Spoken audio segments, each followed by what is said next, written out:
Hello, you absolute lovelies. It is time to talk about this week in comics. Today, we're going to be talking about some of those Thunderbolts quotes that came out of the Empire that drops, I think, today or sometime soon this week. We're going to talk about Daredevil Born Again, the reception of the show versus the critical analysis of the show on Rotten Tomatoes and the reception being online and individually. And I really want to know your thoughts on that. So gonna mix it up. I've already done 2 Daredevil videos, one for each season as well, one for each of the first 2 episodes, as well as a comic video and a spoiler-free reaction. So I've already got lots of Daredevil stuff up. So I'm doing this live because I want to hear from you. Also going to talk about the Doom prep that Downey is doing. Going to talk about the Marvel 1943 game. Lots of stuff to discuss today, as well as always, breaking down my favorite comics from last week, the last week of February, the comics that came out on February 26th. Going to give you my favorites, as well as previewing the comics that just dropped yesterday. If you're new to this page, I love comics. The comics, the books themselves, these guys, all these characters, I love them. And I like to break them down from the perspective of a comic book fan. I read 50 to 70 comics a week. I read a ton of them all the time, and I then give you my favorite 9. I break down every single week's comics. I try to make the 9 favorites also pretty approachable, so if you're new to comics, you can jump in. So please, if you're new to this page, hit that subscription bell, because when we hit 50,000 subscribers, I'm going to do a 50 comic giveaway. I'm going to be giving away 50 comic books, mail them right to you, and that's going to happen. We have 50K. We're approaching like 43. I think we're almost at 44, so it's coming soon. I'm pretty excited about it. Also, hit a like, because these lives, like, we want to see them grow, so help the algorithm out. And most of all, jump in the comments. I really love talking to you guys like it's at a comic store. I want to have a conversation about all of the things in the comments below. So without further ado, let's talk about the news. Let's kick it off with the Daredevil experience. I'm going to talk about Thunderbolts next, but this Daredevil week has been really interesting to me. So as you guys know, I review all of these. I react to them over at Real Rejects, but I review them right here. And when we shot our Daredevil stuff, I thought, because everything I'd heard leading up to Daredevil Born Again had been very positive from people that had screeners, and I thought it was an exceptional first 2 episodes. I thought the first episode registered and resonated a little bit more than the second episode for me, but I thought it was like a solid A episode 1 and a B plus A minus episode 2, and I thought that was a pretty, approachable, universal appeal kind of show. I thought, and I've been describing it as like a volume 4. It isn't the same creative team as 1 through 3, just like in a comic book. We've changed volumes, but it's using that canon as much as it wants to or not want to, and bringing it forward with this new creative style. And I personally dig the blend of styles it's doing, and I'm really enjoying it. What I have found interesting and what I wanted to talk about, what I'd love to see in the comments is, and please let me know your honest thoughts. Give me a 1 through 10, 10 being the best, 1 being the absolute worst, what you're feeling for the new show of the average of the 2 episodes. For me, it'd be between an 8 and a 9, somewhere in like an 8.7, 8.8 range, maybe even a little higher. But what I'm finding interesting is when the Rotten Tomato score dropped, it was a 77%. It has gone up to an 84%, I believe, which puts it higher than Daredevil Season 2. But the critics score has stayed pretty close to the 79 to 84. However, the audience score has dropped from like 98, I think I saw it at the highest, to 94. Now it's at 89. And so I've been wondering, is there an effect where the negativity in fandom, because right now it's very popular to hate on Marvel. It's very popular to hate on comic stuff in general. I'm wondering, is there an element of the more people that see it, the more negativity that comes out, it starts to color the person's experience. It starts to make you like something less, because it's not even like a conscious thing, but subconsciously, if you hear a lot of negativity and you go into it with that mindset, it's going to affect you. Like, that's just human psychology. I'm really curious if it's affecting even the scores. Like, would that score have stayed in the 90s, or would it have always dropped to the 80s? It's really interesting to me how pop culture is affected by the population. The popular is also population in this case. But I'm really curious how that has been affected, because everyone I talked to that saw preview screenings loved it. I loved it. And now that it's coming out, people started higher and it's drifted down, and critics have brought it a little up. So I'm really curious overall. In the chat, we've got an 8, an 8, a 9, an 8.5, a 9, a 7, an 8.5, an 8, an 8.5, to a 9. we've got another 8, a 9.2, 8, 8.8. Like, so this is my experience. I overall think that, yeah, and I agree, Michael, the bar set by Netflix is very, very high, but I think there's the 7-year gap is a hell of a thing. So seeing it as its own thing, as its own strength, as its own show is like picking up a new volume of a comic. But also I'm saying this is like a volume 4 where you're acknowledging the past. And to me, that's where it lands at, high 8, low 9. Because I would say if you're comparing it just to Disney Plus, it's, I think so far, one of the best Disney Plus shows. If you're comparing it to Netflix's Daredevil, I don't think it's quite as good. But those two things being like a high 9 Disney Plus and a high 7 compared to Netflix land in that 8s. So it's really interesting, and I'm really curious if people's experience of hearing the aggressive negativity online. Twitter has been very negative on the show. I think the experience of people when you can be in a void is always more authentic. I always try to see stuff early, not because I want to be, special and fancy, but because I want to do the work and get it out to you guys without other people's interference. I talk all the time when Greg and I are doing our podcast over at Real Rejects, which I highly recommend. It's weekly. We film it Thursdays. It drops Friday morning. But I always talk to him like I don't watch other YouTubers' movie opinions even after I've given my review because I want my experience to be mine. I do check Rotten Tomatoes score when I hear a lot of vitriol like I am with Daredevil, and I'm curious what that side is, audience and critic. But generally, I don't want other people's input because it's my opinion. So it's been really interesting to see this kind of shift, and it is has been. I mean, I'm still enjoying it between you and I. I've seen 3 and 4, and I really love them. I'm not going to talk about them because they're not out yet, but I really love them as well. And I'm enjoying, watching them weekly, and I'm just doing it a little ahead because I'm about to go out of town. Also, ya lovelies, I will be trying to get one more live in early next week, but I am going out of town mid next week, and I'll be out of town for a bit. But I've already pre-filmed reviews dropping for Mickey 17 just dropped. I'm about to go see Novocaine, and then I saw a movie called Locked that drops the next week. So I am going to try to have stuff up for you guys, and I'm going to try to do one more live. And remember, anytime I do a live, any super chats or Streamlabs, I promise to answer all of them. I am going to be jumping in the live chat in between stuff, and right now I'm seeing like, Ragged Recording saying, paint me shocked, Twitter's negative. No, yeah, he's got a good point. Twitter's made for negativity, but I am checking the live chat. But if you guys have any questions you want guaranteed in there, throw in a super chat. I promise to get to all those. But I did want to start with Daredevil because it shocked me, and it takes a lot to shock me in this age of internet. But I really thought everybody was going to be making all the "we're back" videos as opposed to this aggression and negativity. There aren't a lot of reviews on Instagram compared to Twitter. Twitter you can read and see a lot fast. I don't know how Instagram is treating the show. YouTubers that I know are generally enjoying it, but those are people I've talked to in person, not watched their stuff. So not sure how it is overall, but the consensus in my pocket, this koi pond, you guys are all saying the same as I, and I think we're all agreeing. For us, it's like a high 8, low 9, which has really been beautiful to see from my experience with it so far. But yeah, I want to also talk about the Thunderbolts. The Thunderbolts experience has been really interesting because this is a movie that feels like it was made in the end of the old era of Marvel before this restructuring, but it also feels very, very good.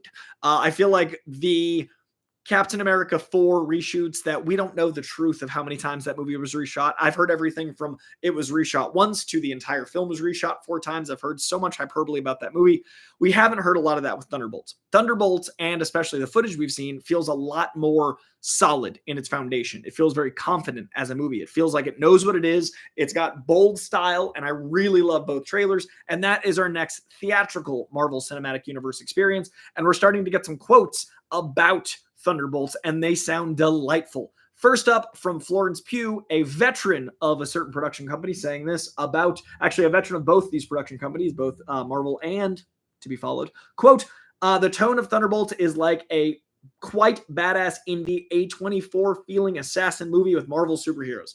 Personally, coming from Florence Pugh, that means a lot because she is a veteran of both the MCU and A24. Those are like the two things I think of Florence Pugh as being, an indie darling that is now in Marvel stuff. So coming from her, obviously, everything is to advertise a movie. Everything is tongue-in-cheek to a point. Everything is very self-aware. But personally, her saying that means more to me than some random executive, because she has lived these A24 movies, and that's also what the film looks like. They used toadies in the first trailer, the 90s alt-rock music tying into the comedy, tying into the action and the grit and the darkness and the vibes of this trailer. I am all about Thunderbolts from everything we've seen so far, and that quote made me really happy, and that is coming out of Empire, which dropped this week.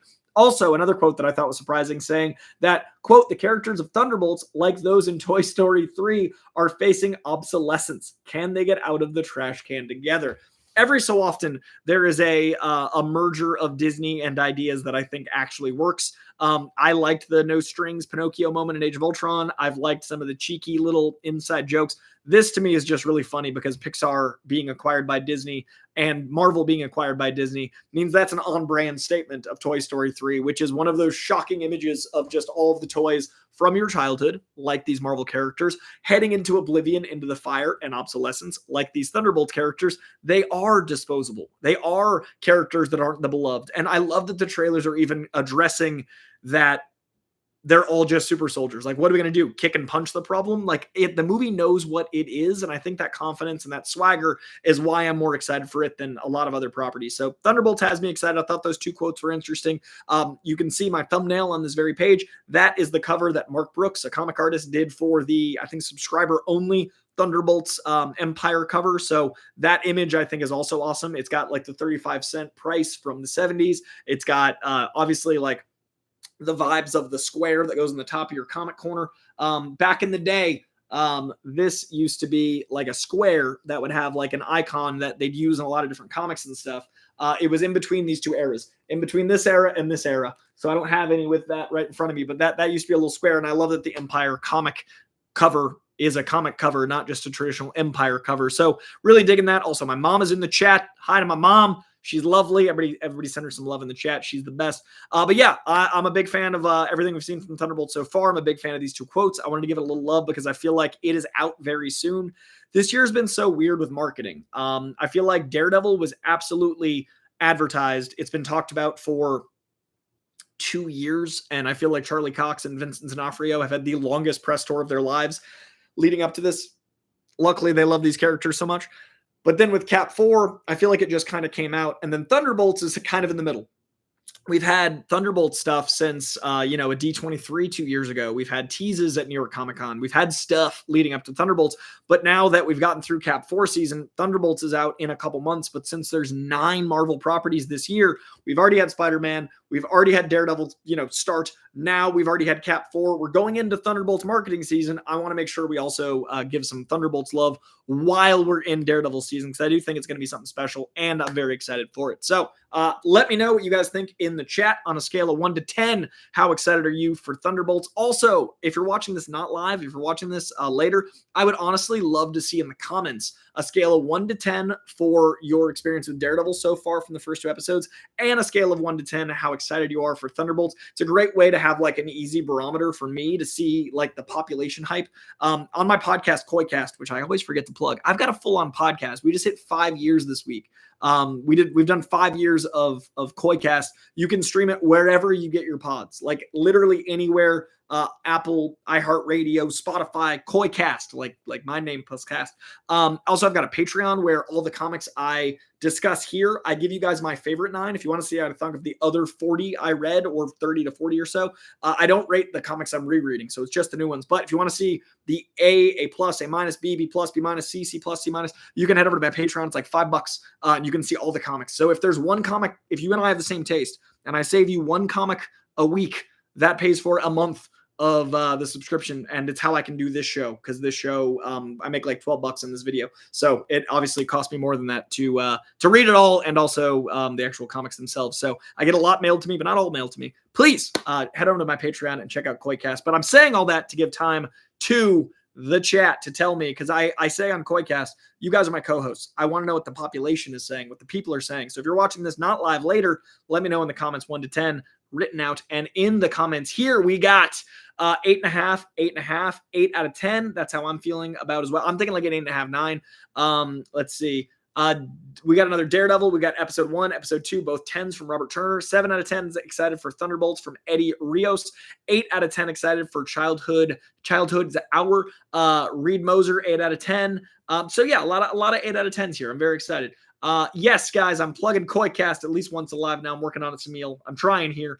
People saying how my mom makes me happy. 10 people just look at the bad stuff and don't forget to just enjoy it in front of them. Yeah, that's what I try to do to balance it out. Nidak Regnarag with a 6, the lowest score I've seen so far. 8 across the board for E equals MCU. Samil with an 8, 9.5 for Daredevil, a 9 for, I assume, Thunderbolts hype from ATL Designs. Ragged Recording just wants to see Sentry, 9 out of 10 from Nate. Bracing Tub with an 8 out of 10, feeling pretty good. So yes, this is what I want to see, you lovelies. That's why I like lives. I can keep an eye on this and actually see what the pulse, the finger on the pulse of the nerds that are with me here are feeling about Thunderbolts. So, all right, let's go from Thunderbolts over to the next biggest, giantest thing out of the Marvel Cinematic Universe, but it's next year. This year we get Thunderbolts, we get Fantastic Four, we get a myriad of shows. I think December this year we get a video game. I'm going to talk about that in a little bit. But the biggest thing we're all waiting to see that I think kicks off with Fantastic Four is Doom. I have been pretty outspoken about my thoughts on Doom. I personally think that Doom, the character, is the antithesis of Robert Downey Jr.'s energy. And you might be saying, but he's an actor, Koi. And yes, I understand how acting works. But Doom, to me, is also physically large and imposing. But he's an actor, Koi, can wear a suit. Yes, I still understand. My issue is the audience's experience of Downey Jr. is always going to be visually, it's not like a comic book. In a comic book, it's a drawing and there are different artists and there's decades of time and association with different arts and different styles. And a comic character is going to feel like a imagination. It's going to feel like your interpretation. You are the one directing the actor in your mind. You're the one acting. You're the one experiencing the art. So the drawing is a different thing than an actor who you've had the experience with. You connect to the soul of an actor if they're doing their job. And Downey absolutely does his job. We all will have that association. And to me, the first misstep Marvel has made to this scale, I think, is Doom is his own impossibly foreboding entity.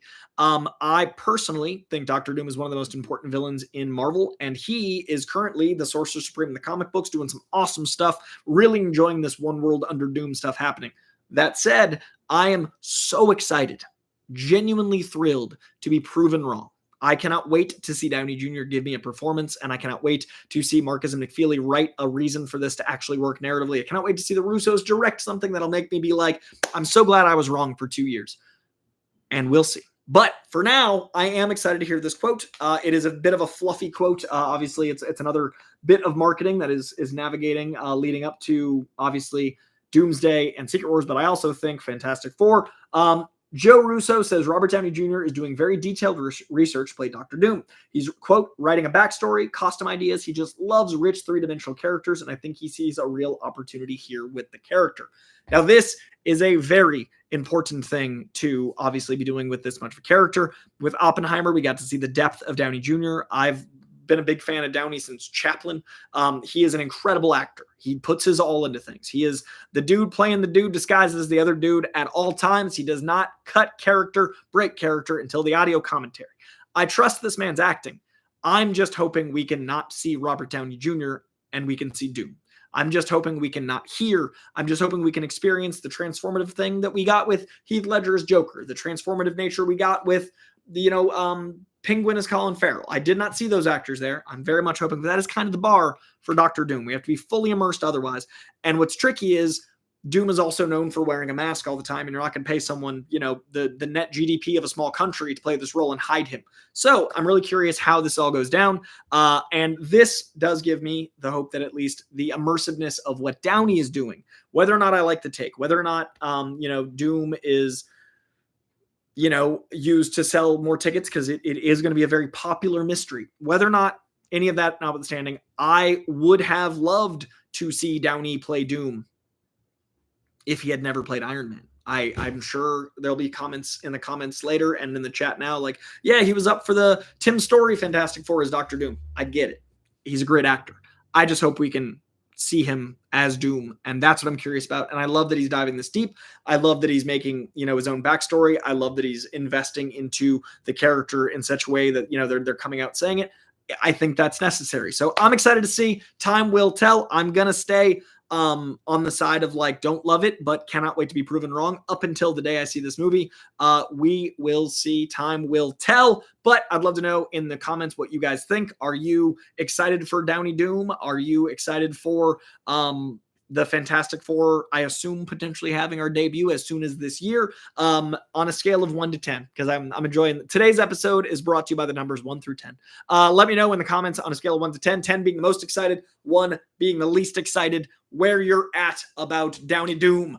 Moving on to the next story, we have Marvel 1943, The Rise of Hydra, getting a tentative release date. This has been in the works for quite a while. It has been very interestingly advertised, where it's like, we got footage, but games take a long time to do right. So we got footage pretty early for how far away it was. This is the footage where we had T'Chaka as Black Panther. We have this beautiful, practically live action looking animation for the game. And it is finally, supposedly, coming out this December. They're aiming for a Christmas 2025 release date. If you have not checked out the Marvel 1943 Rise of Hydra video game trailer, highly recommend. It is stunning. It is gorgeous. I am very hopeful. Time will tell. I don't game that much. I have a PS4 for the Spider-Man game I bought, all those years ago when I was at Collider. I have not played the new Spider-Man game. I have not played many games. I have some games from my family for Christmas. I love racing games and fighting games because you can pick them up and put them down. They got me like, I love Wipeout and I love Need for Speed. And so like a UFC game, that's where I'm at. I don't have time for story-driven games, but down the line in probably another 5 years or so, I'll probably get a PS5 once PS6 comes out, and then I might play this one. But I'm very excited about it for you lovelies. Those of you that game, I'm excited for you. In the chat, we've got a 9, a cautiously optimistic 7, a 3 from Stamina MC, a 10 from Samil, an 8 from Jack Sparrow, 5 from Dan V900, who's right there in the middle, figured it out. Zuzadeem, a 7 out of 10, a 5 from ATL Designs, a 9 from Exhibit, X Blizzard, not Exhibit, not Pimpin' Rides.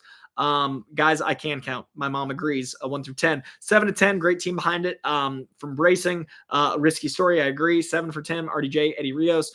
5 equals MCU at a 2.5 for Childhood's Hour.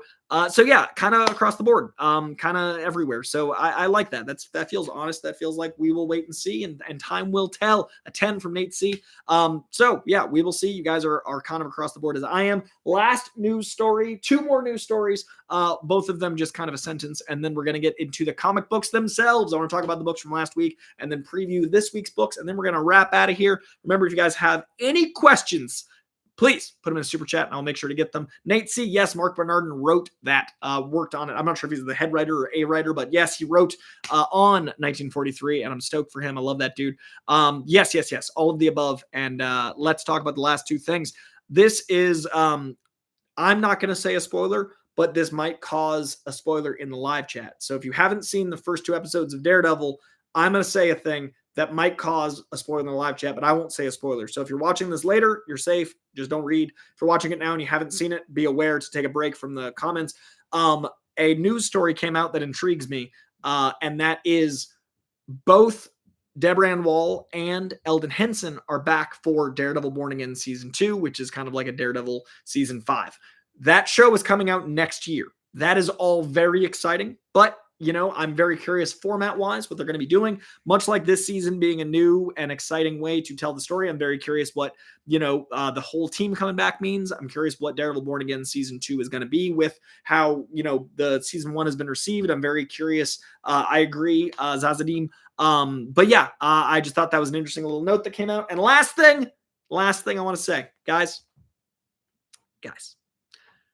how cool is it? And again, I'm going to be vague before I get to this last thing. And it's going to be tricky. To not say anything, but to say a thing. There is a precedent in the comic books about the character that could mean it's not flashbacks. And that issue has a Easter egg in the moment that would make it difficult. So that knowledge means it's not necessarily flashbacks. Okay, moving on quickly. Last thing I wanted to say before we dive into the comics themselves is I wanted to give some love to the Oscars. I thought they were fun. I love Conan O'Brien. I thought, it's like almost like the Oscars need a host or something. Maybe we don't do this hostless Oscars.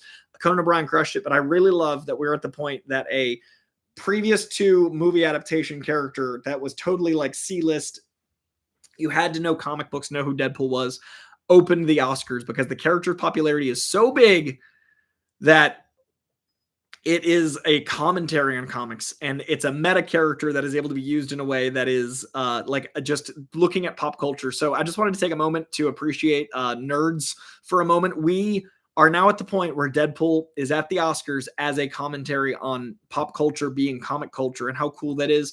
I know a lot of people like the gatekeeping. Like, I was a fan of comics before they were cool. I know a lot of people like to keep their fandoms close to the vest. Like, this is mine. But Deadpool being at the Oscars means it is in the hoity-toityest, those people usually vote for biopics. The genre content stuff isn't for them. We're getting there. We're chipping away at it. So, there are certain actors that should have won certain awards for their work in the past, looking at You Eyes of Wakanda. And I just love that we're chipping away at it, and Deadpool's at the opening of the Oscars. Pretty freaking rad. So I think that's pretty cool, and I just wanted to give it a little love, a little flowers to it. Now let's talk some comics, ya lovelies. My favorite comics for last week, the week of February 26th, were as follows. What we're going to do is I'm going to pull up leagueofcomicgeeks.com. They always have the best high quality graphics of last week's books. Highly recommend if you guys ever want like the image of the covers, you check out leagueofcomicgeeks.com. Pretty rad site. And I'm going to read you guys in my alphabetical order. My favorite comics from last week were, first up is Absolute Wonder Woman number 5. This is the end of the first arc. This is an ongoing series. It's not over, but it was a 5 of 5 run. And now we go into issue 6, 7, 8, and beyond. But this concludes the first 5 issues of Absolute Wonder Woman. Looks like that. This was an absolute brutal battle to the end. A lot of fun twists and turns. Goes really Greek, goes really mythological, goes really godly. Really cool stuff with Steve Trevor as well. I really dug this issue. Really dug this title overall, and I'm really glad it's continuing on. I'm really glad the first one's as good as it was. Next up, big old fan of Tom King, as you guys know. I think he is always crushing it over at DC. I think he's one of those like formative writers that when we look back in 10 years, we'll be like, oh, that era of crazy Tom King stuff. He's writing like 5 books right now. This one I'm really digging because of its format. This is Black Canary, Best of the Best. This is issue number 4. Highly recommend you go back to number 1, read this through. This is a Black Canary story that is retelling her origin in a really fun way. This is her meeting Oliver Queen. They are like one of the cutest couples in comics, and it's all told through a boxing match with Lady Shiva, and it's told from the perspective of the boxing commentators. So it's a really fun, different format altogether for comics. I'm really digging it. It's just a weird, good time. Next up, as you guys know, one of my favorite comics on the shelf is Department of Truth. Department of Truth 28 is a bit of a bridge. It's building up. It's like building a lot of tension. I would not start with this issue. It is kind of in the middle of everything, but that goes to show how strong this title is, that even an issue that's kind of like bringing a lot of stuff together and ramping stuff up is still a favorite comic of the week. That book does not do fillers. It only does justice. Next up, we've got Detective Comics number 1094. This is from Tom Taylor. Not everyone is loving this run. I personally am. He's taking a lot of bold swings. I really love that he is looking at juvenile delinquents and the prison system and mortality and lots of Batman myths all in one title. This is full of glory. Michael Janin on art is absolutely slaying. I really love the commentary on the prison industrial system and profiting off prisoners and kids and looking at the other side of Gotham in a really unique way. There's a lot of crazy stuff like who Batman's sleeping with and everything also in here, but this stuff is just really, really solid.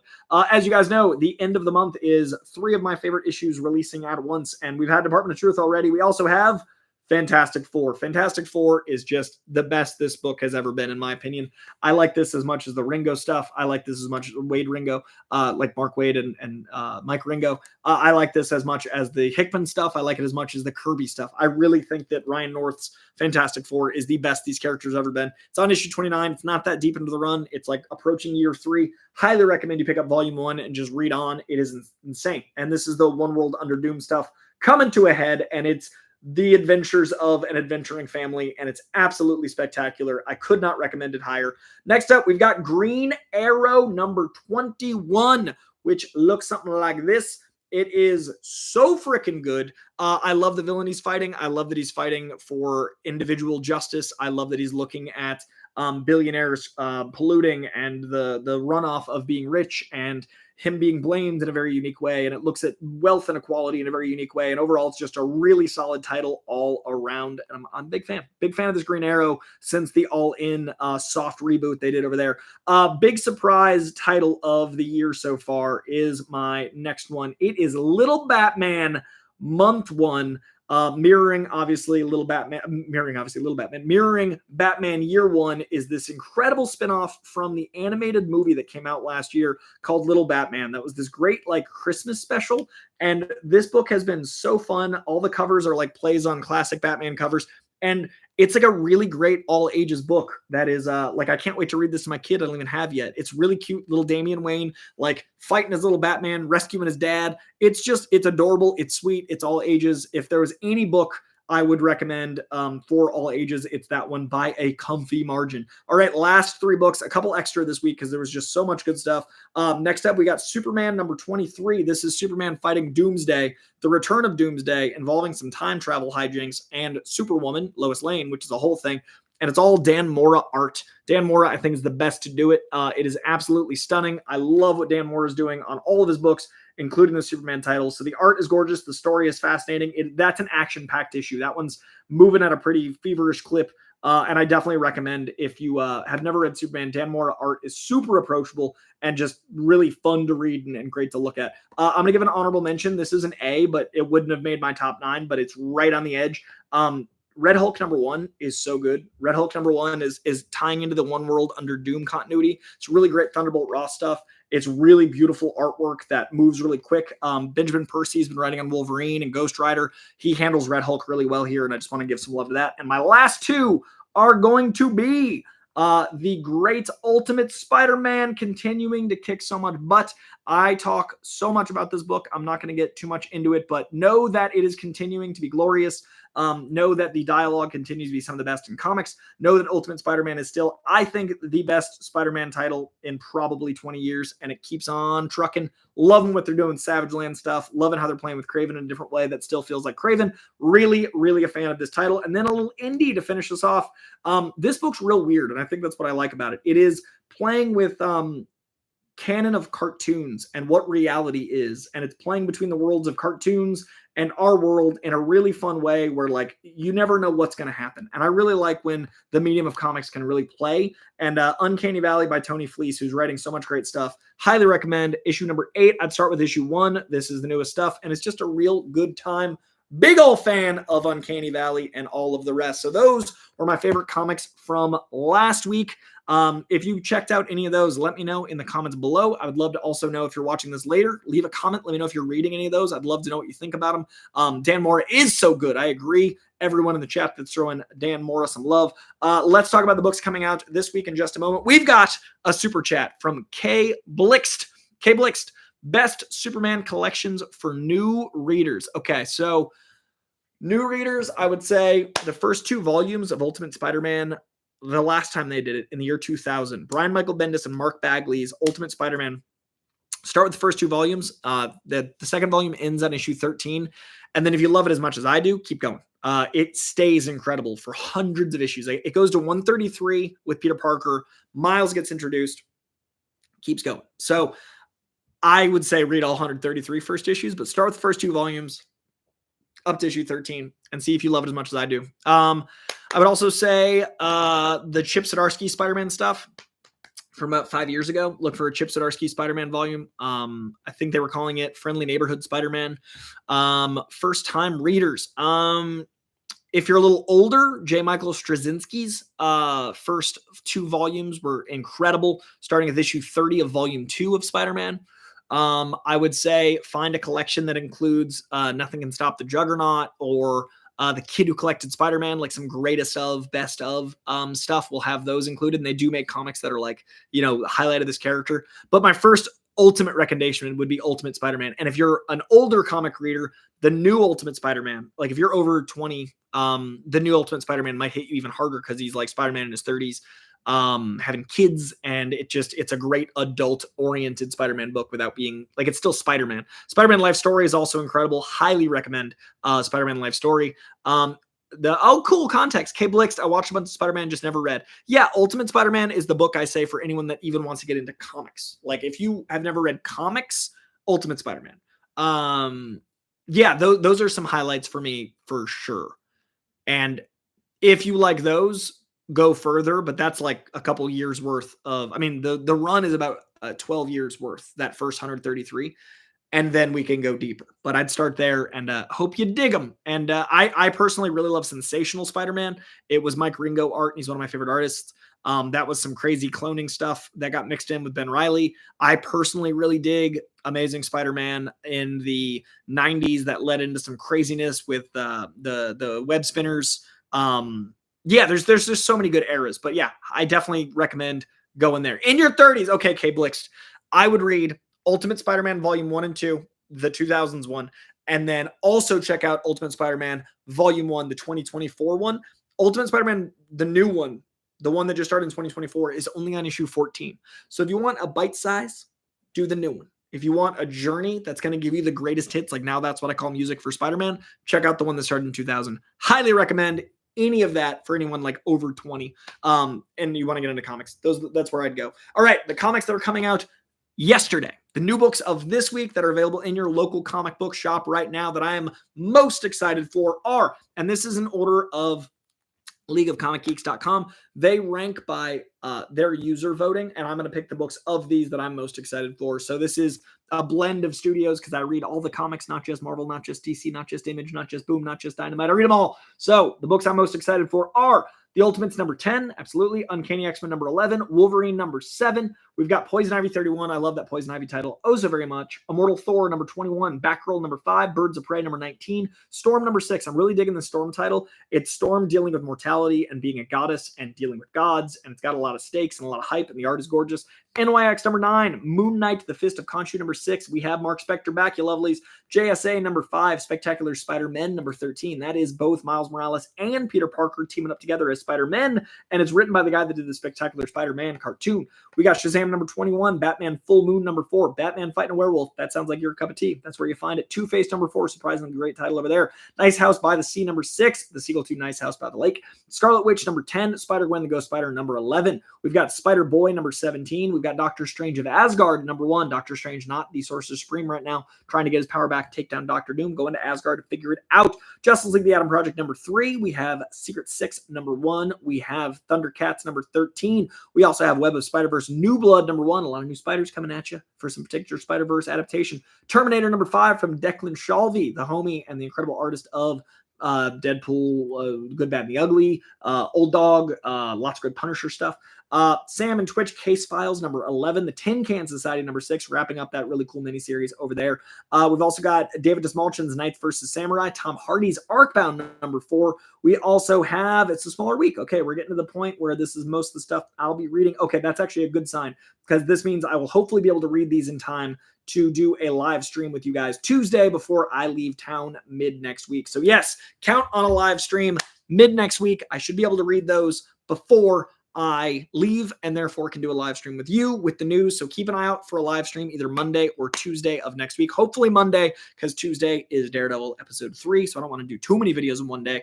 And also because I want to pack. So that is going to be it for today, you lovelies. I'm going to do the live chat here in a second and read as many as I can before I wrap out of here. But I really love that you guys are what we're doing with like coordinating the pulse. I really like this 1 through 10 thing. I think I'm going to make that a thing going forward. I really love like excitement of a news story. That gave me like a rush. So I really love you guys in the chat. We've had over 100 of you in here the whole time. I announced this live stream 10 minutes before it aired, so I didn't know if we'd have 10 people in here. 100's amazing. We got 81 likes. Keep hitting that like as I wrap out of here so I can grow this bad Larry. If you're watching it live or later, please leave a comment below. If you're not subscribed, I do this every week, except I'm about to travel. And guys, I'm going to tell you something. I'm going somewhere awesome, and I'm surprising my fiance. It's her birthday, and I'm taking her somewhere not in America. as a surprise. I had saved up to go to Ireland for like 5 years. And instead of going to Ireland, I wanted to move that money to make a surprise for her. So my Ireland money is going to surprise my fiance. And it's cool, and it's a place she's always wanted to go, and she doesn't know. And we're doing that next week. So I'm really excited for her birthday to take her somewhere as a surprise. And then I'm going to Disney World for my manager's wedding. And then I'm coming home. And then as soon as I'm home, I am going right to work for the next block of DC stuff and back to Rejects for Daredevil and lots of movies and stuff. So my schedule's bananas. But the thing I haven't told anyone publicly, online, you guys get to know first, because you're my people that have stayed for 40 minutes of a live stream I just announced, which means you're the ride or dies. You're the koi pondiest of the koi pond. I didn't buy, but I was able to afford to rent a house. So I'm moving April 1 into a house, which means, and this is why it affects you lovelies, I get to turn a bedroom, because right now I'm in a 1-bedroom. I've been in a 1-bedroom for 5 years. Before that, I was in a garage. Not kidding. I spent the pandemic in 130 square feet. It was hell. Go back and watch my live streams. I literally don't have a window. I'm trapped. But garage into 1-bedroom was palatial. It feels huge. I'm overjoyed. I was able to rent a house for me and my fiance. So I will have a bedroom in a house to turn into a studio. So right now, that's the sunlight. I only can film during the day because there's nowhere to set up lights because I'm in my living room. I literally I have no space to put up lights. I can't put up lights in the middle of my room while I watch stuff. So I'll be able to set up lights. I'll be able to set up sound equipment. I'll be able to set up eventually a camera. I'll probably still use my phone because it looks great, but I'll be doing all of that in a house. We'll have a permanent setup. We will have lighting. We will have actual polish. So the live streams are going to get aggressively upgraded, probably May.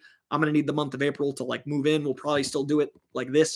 This is my laptop. We're probably going to still do this way for April, but with lighting and with stuff, and it's coming. We're upgrading. So that also means I don't think I can buy a house anytime soon. Kiblixt, the world's not set for that. But I did find a house to rent. I'm only renting a house. But I will be trying to do more live streams and stuff because renting a house is a lot more expensive than renting an apartment.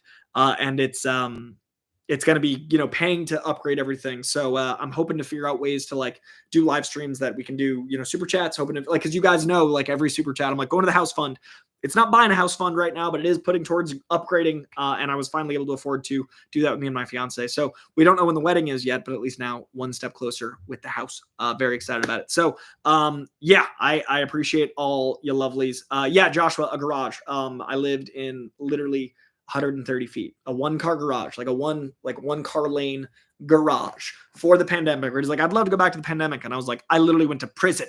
I went to solitary confinement. Me, Spidey, garage. Those videos are on this page. Things have changed a lot in 5 years. So very much appreciate it. My mom's in this chat. She's going to love those places. Yes. My mom knows where we're going. Much love to everyone sending love. Brandon Pelota. I'm going to go in reverse order. I'm going to go back and read from the bottom. Greetings from Spain. Always love to hear you. So joyful. Cheers and congrats. Thank you, Alejandro. Brandon, I appreciate that very much. K Blixt. Yes. Apartment life is the way it is for quite a while, and that's how it's going to be. Brooke 52, glad to keep you entertained while you're stuck at work. Deadshot, classic Ultimate Spider-Man. What were you referencing? Oh no, Deadshot. I have classic Spider-Man. Classic Ultimate Spider-Man. It's crazy that's 20 years ago now, so that's classic. Truly, I was buying that when it was brand new. So to me, having a comic be a throwback, just age is fascinating, man. Grand Admiral Thrawn, favorite indie book, Tin Can Society. It's so good, right? Sinister, hey Koi, after episode 2 of DB, Born Again, do you think it is us same feeling with the Netflix version? I don't think it'll be the same feeling. I think it'll be a good feeling, and I think that's what I'm hoping for personally. 28 gonna be 29s, Azadim. Enjoy those 20s, man. Xblix, absolutely, glad to help. Ragged Recording, Silicrup, Mercurian Arrows where I kicked in. Hell yeah. Samil, got to head out, but I'll keep playing in the back and I'll rewatch in the playback. I appreciate that very much, man. Grubs, I love the original Daredevil. I love Daredevil Burning, and that's it. I love that take, Grubs 33. Robert Turner, Mama John, by the way, your art is amazing. I hope you're having an awesome day. Robert Turner, giving my mom some love makes me very happy. Grass, I heard Scarlet Witch, number 10. Very excited. Very excited. Brooke 52, what's your favorite Star Wars comic? I don't personally read Star Wars comics. I read a lot of stuff, and Star Wars fandom is very intense. So I watch the shows and I comment on those, but I don't have time for the comics because I can't really report on them because I have to read so many to catch up. Tag and Bink, best Star Wars comic from Ragged Recordings, though. That's his recommendation. Very nice. Florence sitting at Spring Bay 24. That makes me excited. Me too. Ray Caprio. Douglas McKinney, Darth Vader. My online comic shop emailed me a couple weeks ago. They're canceled a Marvel free comic book issue because the publisher is not participating in Free Comic Book Day. Anyone else heard Marvel isn't? I haven't heard that yet, Doug. I haven't. I don't love that, but I haven't heard it. I will keep ears peeled. Good to see you in here, man. AD, what up? Reed Moser got off work early, so I was able to join. Hell yeah, Reed, that makes me happy. Escape the work and join. Love it. Felix, what I need to start a YouTube channel. You need a computer, you need a voice, and you need an opinion that is your own, that you are excited to share. You need passion, you need zeal, and you need always be evolving, always be learning, always be growing. Learn to speak better, learn to think better, learn philosophy, learn concepts, learn sociology, learn about subjects you want to speak on. So always be learning, be a sponge, absorb things, and then wring yourself out online and always be giving stuff out for free until you can make it a community, because everything's earned. So do 10 times the work until you're at the point where you can actually just rest. I'm probably at 5 times the work. I went from 10, now I'm down to 5. I'm hoping one day it'll be like, an hour of work is paid. But right now, it's like an iceberg. Like everything above, you see this little bit, and then all the work is under here. That's going to be like that for a long time. So you got to love the stuff, because it's not going to equal work per hour ever. Maybe in like 30 years, but it takes a while.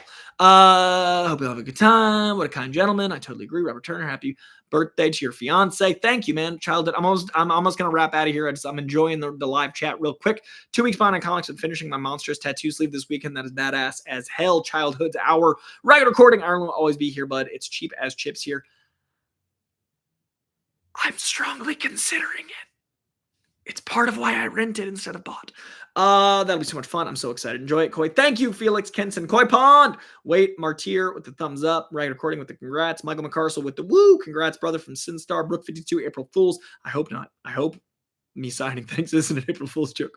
Oh, hey, congrats. Big win here in LA. I know, right? Crazy. Thank you, Douglas. I appreciate that. Remember the garage days? That shit was crazy. Michael McCarsel's been an OG, and yeah, he saw the era of darkness. Koi moving up the world. I'm so excited. Asul. Eddie Rios, big congrats to you. Thank you. Oh, hell, garage. Yeah, Joshua. It was dark.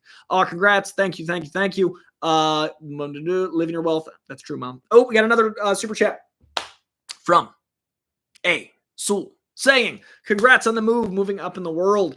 Out of curiosity, have you read Alan Moore's novel, The Great Win?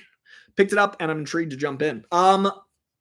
I have not read Alan Moore's The Great Win. I love Alan Moore. I love his Swamp Thing. I obviously love the things he's known for, like Watchmen and V for Vendetta. I have not read The Great Win. I have a very long list of to read. That is going on it. Actually, do me a favor. You let me know how you like it, because I have not read it, and I would love to know your thoughts, because I have not. So after you read it, whether it's, a week from now or 10, let me know what you think. I'm very excited. I do read at 5x speed. I'm trying to make sure there's so many folks in here. I want to make sure they get some love. Spidey Sensei's in here late. I want to make sure everyone they feel that I am actually in the live chat. I love, I will always answer every single super chat, because I know the dollar is worth nothing anymore. So anyone giving any of their hard-earned money means a lot to me, truly. And it is how I have made a living, is sharing passion and fandom, and like having networks hire me, and having me being a pundit for places, me being a reject, all those things.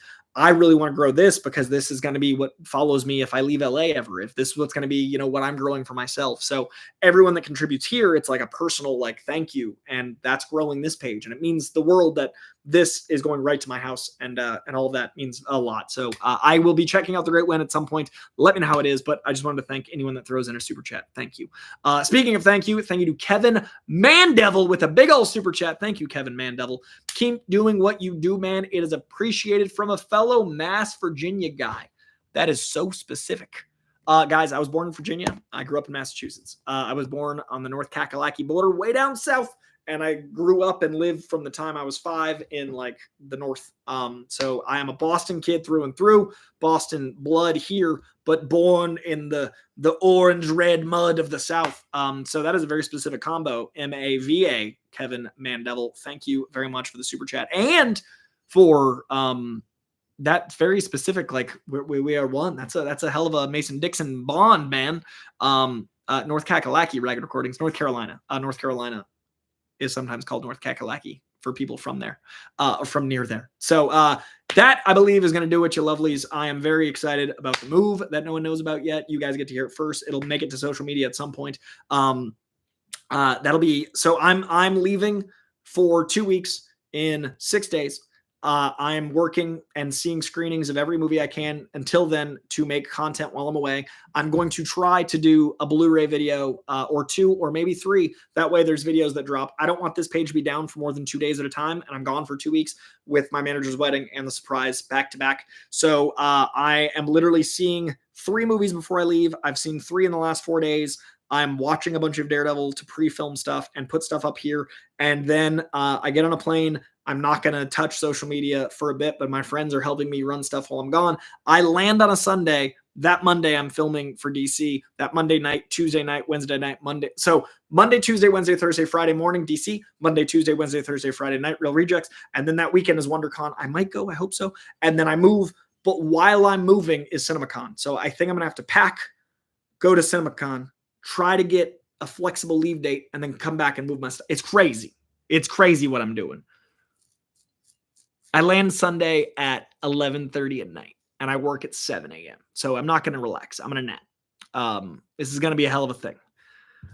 We'll see if I survive. So I say all that for if I don't make it for like a live chat the week of the DC Reject combo, it's because I physically can't. But if I physically can, we'll be back on schedule in 2 weeks. But I'm going to try to do one Monday, and then it'll be like late March if I am alive. It'll be April if I'm not. So please bear with me. And it could be in the new spot. So we will see how that all goes.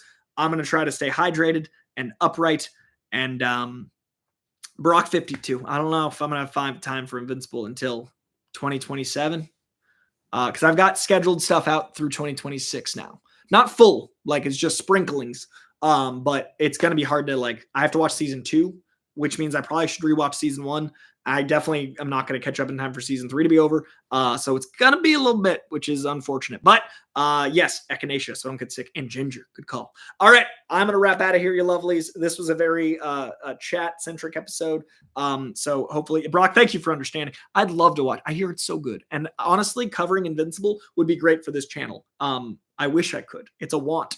It's just, I just said my schedule is crazy out in these streets. But I want to thank you, lovelies. 110 likes out of 140 people watching. Yes, that's the kind of ratio I love to see. Let's keep growing this beast. Please, if you're watching this later or now, hit that subscription bell. I want to grow this beast to 50K, and I'm going to do a 50 comic giveaway. Comics coming at you when we hit 50K, and that's going to be fun to announce in the new spot with all the prestige and pedigree. Hit a like in this video. Leave a comment below. Let me know 1 through 10 your excitement for Thunderbolts, your excitement for Doom, and what you think of Daredevil Born Again so far from those first 2 episodes.